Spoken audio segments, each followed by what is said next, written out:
Você sabia que esse era o God of War 1 antes dele se tornar o game que conhecemos hoje? E também que a mecânica de voo com as asas do Ícaro quase foram implementadas já no primeiro jogo? Galera, no vídeo de hoje eu vou estar mostrando pra vocês todas as fases e mapas descartados de God of War 1. Mapas que foram removidos por limitações da época, além de fases com elementos que só iriam aparecer futuramente na franquia. Esse vídeo aqui só tá acontecendo porque vocês fortaleceram demais lá no vídeo de todos os mapas descartados de God of War 2, então pra agradecer eu resolvi trazer pra vocês os do God of War 1. Então já sabem, se curtirem bastante o vídeo de hoje, deixarem aquele apoio com vários comentários, compartilhamentos e também hyparem ele pra ser mais divulgado e assim mais pessoas poderem assistir, eu também vou trazer pra vocês todos os mapas descartados do God of War 3, fechou?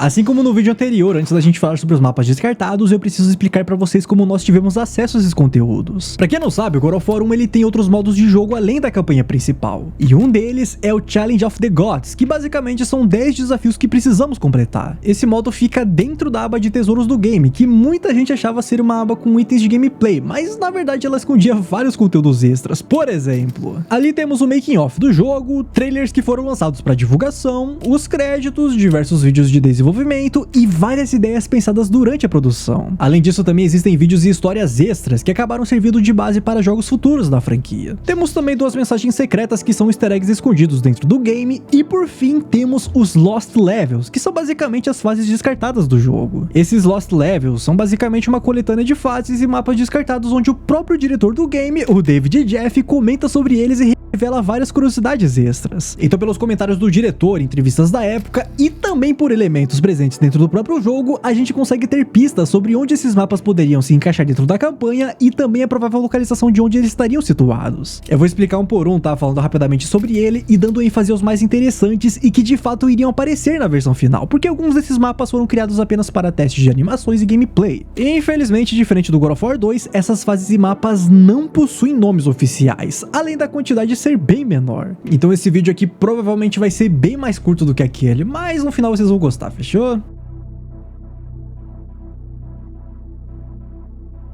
O primeiro mapa descartado, que não foi exatamente descartado, mas sim modificado por ser um protótipo do game, se chama Demo. Mesmo não sendo exatamente uma demo, mas sim um protótipo de testes. Essa fase seria uma pequena demonstração produtiva de um protótipo do game que foi criado para testar mecânicas de combate, natação, pulo sobre cordas, escaladas, movimentações sobre pequenas superfícies e entre diversos outros elementos do jogo. E por ser um protótipo, os desenvolvedores acabaram colocando skins iniciais nos personagens, como a própria skin do boneco que a gente controla, que foi o segundo modelo de skin criado para o Kratos, que inclusive é possível ver no jogo original, em um modo secreto no menu do game, que muita gente chama de cemitério de personagens. Inclusive vai ter um vídeo sobre isso, tá? Então já fica de olho aqui no canal. A questão é que além dessas skins, essa fase demonstra muitos lugares que realmente foram utilizados no jogo final, como por exemplo essa introdução em um navio que acabou sendo utilizada na chegada do Kratos lá em Atenas. E também algumas partes da cidade que claramente serviram de inspiração para fases que apareceram na versão final. Só que o elemento mais interessante dessa demo não são as animações, nem as ideias de mapa ou qualquer coisa do tipo, mas sim um recurso que só seria implementado lá no God of War 2, mas que os desenvolvedores já planejavam colocar no God of War 1, que é a mecânica das asas de Ícaro. Como essa gameplay demonstra, eles já pensavam nisso logo nos primeiros protótipos, e o que deixa tudo isso mais interessante é o fato de que aparentemente a gente teria controle total sobre esse item, podendo se movimentar livremente pelo mapa, fugir de armadilhas e até voar sobre certas superfícies. Só que durante o desenvolvimento essa ideia acabou sendo descartada e substituída por uma gameplay aquática, mas usando praticamente os mesmos conceitos, ou seja, o jogador continuaria tendo o controle total da movimentação, precisando atravessar áreas perigosas e escapar de várias armadilhas, o que aconteceu em alguns momentos específicos lá no Templo de Pandora. Mas mesmo ela tendo sido removida do God of War 1, o próprio diretor comenta no vídeo que gostou tanto dessa fase e também das asas do Ícaro, que ele gostaria muito que ela fosse lá pro God of War 2, o que de fato aconteceu. Mas infelizmente ela foi totalmente alterada, porque em vez do jogador ter controle total sobre ela, a única coisa que dá pra fazer é planar. Mas independente de tudo, eu achei muito interessante eles terem mostrado essa gameplay do primeiro protótipo do game, porque ela já revela vários elementos e ideias de mapas que depois apareceram tanto na versão final de God of War 1, quanto até em jogos futuros, como as asas do Ícaro lá no God of War 2. Inclusive, acho que dá pra considerar toda essa primeira gameplay como se fossem 2 mapas diferentes, porque elas são apresentadas de formas distintas e tem elementos diferentes também. Ou será que não? Deixa aí nos comentários.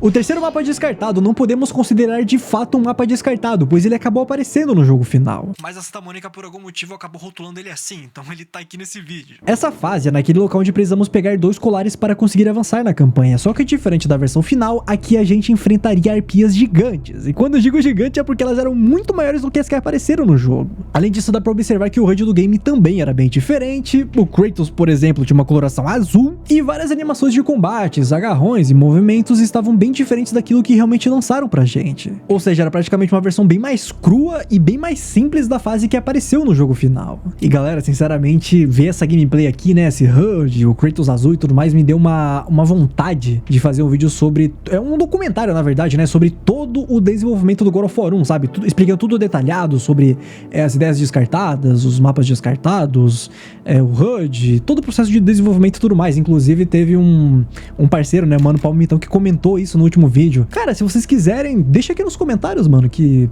acho que eu vou fazer. Me deu vontade. O quarto mapa descartado se chama A Montanha, o Titã. Esse nome foi dado pelo próprio David Jeff, que comentou que era assim que a equipe chamava essa fase durante o desenvolvimento. Mas assim, eu já vou avisando que não dá pra entender muita coisa da gameplay original, porque o cenário tá todo bugado e com uma coloração bem esquisita. Então ao longo desse trecho eu vou estar criando algumas imagens representativas desse mapa e tudo baseado no que foi mostrado e também no que foi contado pelos desenvolvedores. Porque de fato, não dá pra entender muita coisa com essa imagem mostrada por eles. Bom, essa fase para início de conversa aconteceria justamente naquele momento em que o Kratos precisaria subir no Cronos para chegar ao Templo de Pandora. Só que diferente do jogo original, onde o Kratos chama o Cronos usando uma espécie de trombeta e o Titã simplesmente se aproxima sem reagir, aqui seria totalmente diferente. Nessa versão descartada, o início até que seria meio parecido, com o Kratos chamando o Cronos através da trombeta. Só que assim que ele percebesse a presença do espartano, o Titã por algum motivo começaria a atacar o personagem, forçando a gente a fugir dele ao mesmo tempo que tentaríamos subir no próprio Cronos. Então por conta disso, a gameplay seria basicamente uma grande perseguição, onde a gente teria que subir plataformas, escalar estruturas e alcançar áreas cada vez mais altas até finalmente conseguir chegar em uma altura semelhante à do próprio Titã, pra aí sim conseguir subir em cima dele. O diretor comenta que o Cronos tentaria atrapalhar o jogador o tempo inteiro para impedir a subida até o templo, então durante a fase inteira ele começaria a jogar pedras, destruir partes do cenário e até deslocar montanhas para bloquear o caminho do personagem. E pelo que dá pra entender, o Cronos não facilitaria essa subida justamente por conta de algo relacionado ao próprio Ares, tipo como se o próprio Ares tivesse mandado o Cronos, sabe, não deixar o Kratos subir ou algo do tipo, eu não sei, não foi muito explicado sobre essa parte. Mas é meio como se ele já soubesse que o Kratos estaria indo atrás da caixa de Pandora, e então ele meio que tentaria impedir isso de qualquer forma, mas após o Kratos subir em cima dele, não tinha muito o que fazer, porque o templo estaria fixo nas costas dele. Então essa fase inteira basicamente seria um grande desafio, né, da gente tentando subir no Titã, enquanto diversos obstáculos e ataques aconteceriam ao mesmo tempo. Pelas palavras do próprio diretor, ele cita que ele chegou sim a mostrar essa fase para os técnicos e artistas do game, mas todos eles disseram que iria demorar muito tempo para poder programar essa fase, pois tinha muitos eventos acontecendo ao mesmo tempo nesse mapa. Então a solução para toda essa gameplay, para não ter que refazer toda ela do zero e tudo mais, porque eles não tinham tempo, a solução foi substituir ela por aquela cutscene sem sentido do Kratos pulando em uma corrente e escalando o Titã por 3 dias seguidos. Ou seja, por falta de tempo, eles acabaram não conseguindo pensar em uma forma mais interessante do personagem conseguir chegar até o Templo de Pandora e acabaram colocando uma cena muito sem sentido no jogo, porque ela é totalmente roteirizada, tipo, o Kratos pula no meio do nada e aparece uma corrente pra ele, além de ele ter escalado por 3 dias seguidos sem nada pra ajudar. Então por conta disso é bem provável que essa fase apareça no remake, porque ela meio que vai corrigir esse erro do jogo original. Ou será que não? Pois diferente daquela época, eles têm consoles mais potentes, eles têm mais tempo e por ser um remake, eles podem alterar bastante coisas do jogo original. Então na minha visão, podem esperar que essa fase, ou pelo menos algo parecido ou inspirado nela, vai aparecer.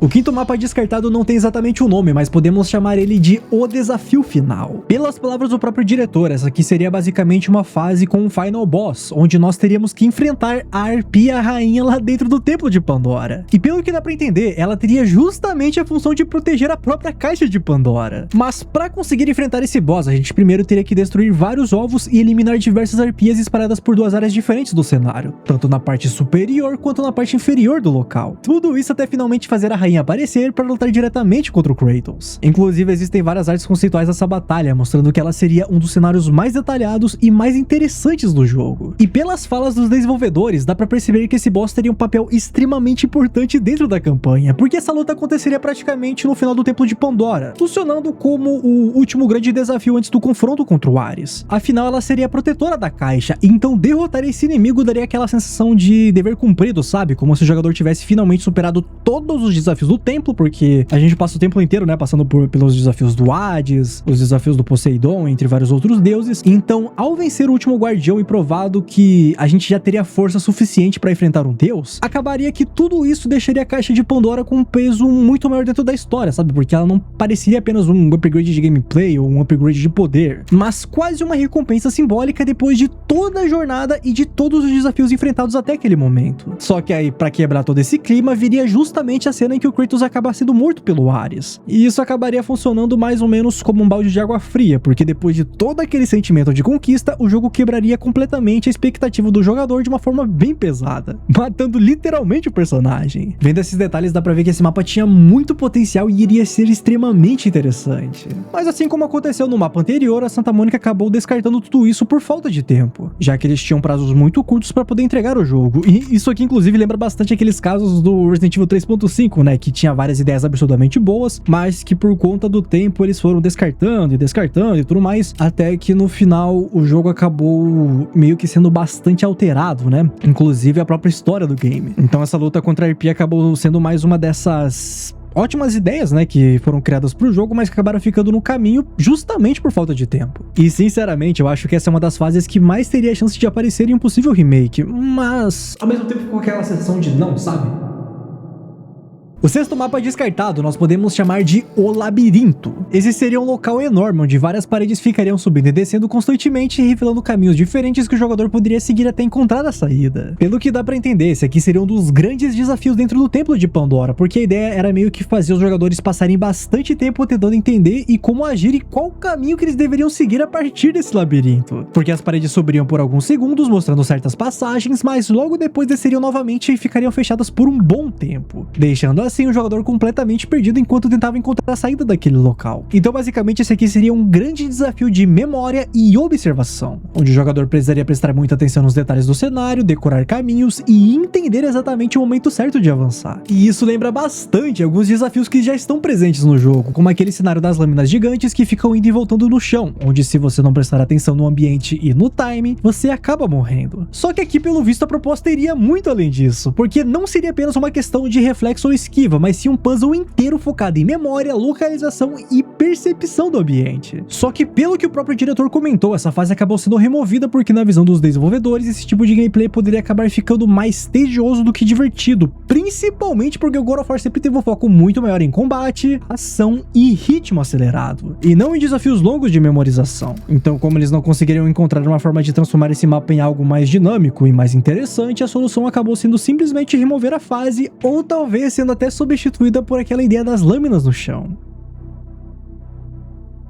O último mapa descartado de God of War 1 é o mais interessante e podemos chamar ele de Gincana do Gugu. Calma, você já vai entender. Esse mapa que foi mostrado para a imprensa e até foi colocado em revistas mostra um local gigantesco em que o Kratos teria que fugir de uma tempestade de areia em cima de uma plataforma. Só que essa plataforma, ela teria um timer, ou seja, um tempo específico em que o Kratos poderia ficar sobre ela. Então, para não perder tempo e acabar morrendo, o jogador precisaria avançar constantemente. E é justamente por isso que eu chamei de Gincana do Gugu, porque literalmente parecia uma prova de obstáculos. Você teria que pular sobre áreas diferentes, atravessar superfícies específicas, escalar estruturas, usar elevadores e ir superando vários desafios até chegar no final do local. O próprio David Jeff, ele disse que gostou muito dessa fase, só que ela tinha vários problemas técnicos que infelizmente não daria tempo de resolver. E o principal deles era justamente o elemento central do mapa, a tempestade gigante que acabou nem sendo criada. Mas como já estava em um processo grande de desenvolvimento, eles acabaram mostrando para a imprensa, mas por conta desse tempo limite, eles removeram todos os desafios e reutilizaram apenas algumas partes específicas do mapa no jogo final. Só que agora fica a dúvida, será que isso aqui era um dos grandes desafios do Templo de Pandora, ou será que faria parte de algum evento específico ligado à chegada do Kratos no templo? A verdade é que não dá pra saber com certeza, porque existem poucas informações sobre isso, e eu até tentei pesquisar e encontrar revistas onde esse mapa foi mostrado, mas não achei muita coisa. Então boa parte do que dá pra discutir aqui fica baseado em teorias do material que sobreviveu e também pelas próprias falas do desenvolvedor. Mas no fim o que esse mapa mostra é que provavelmente ele seria um dos grandes desafios mais tensos e difíceis do game, porque o jogador teria que correr contra o tempo todo, sempre avançando e tentando alcançar áreas seguras, já que pelo que tudo indica, se a gente ficasse tempo demais fora da plataforma protegida, a tempestade mataria o próprio Kratos. Mas mesmo sendo descartado, algumas ideias dessa fase aparentemente continuaram no jogo final, só que obviamente de uma forma muito mais limitada.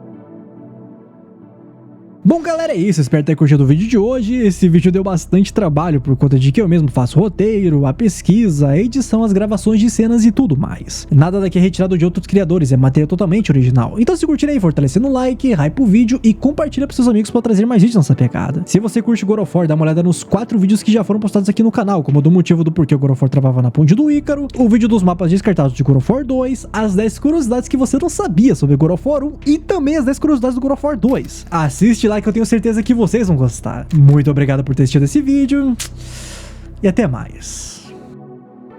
Tá a fim de comprar jogos, moedas em game, assinaturas, chaves de jogos aleatórios, gift cards, passes entre diversas outras coisas, por preços muito abaixo do mercado, com cashback, com segurança, de forma rápida e prática? Então a Eneba é o lugar certo pra você. Lá você encontra tudo isso e muito mais por preços bem abaixo do valor do mercado. A Eneba é tão segura e prática que tem até uma extensão pro seu navegador. Ou seja, comprou e ele já vai direto pra sua conta, além de ter chaves para todos os lugares do mundo. Então se você está em outro país, você consegue comprar na Eneba. Corre aqui no link do comentário fixado e visite o site da Eneba.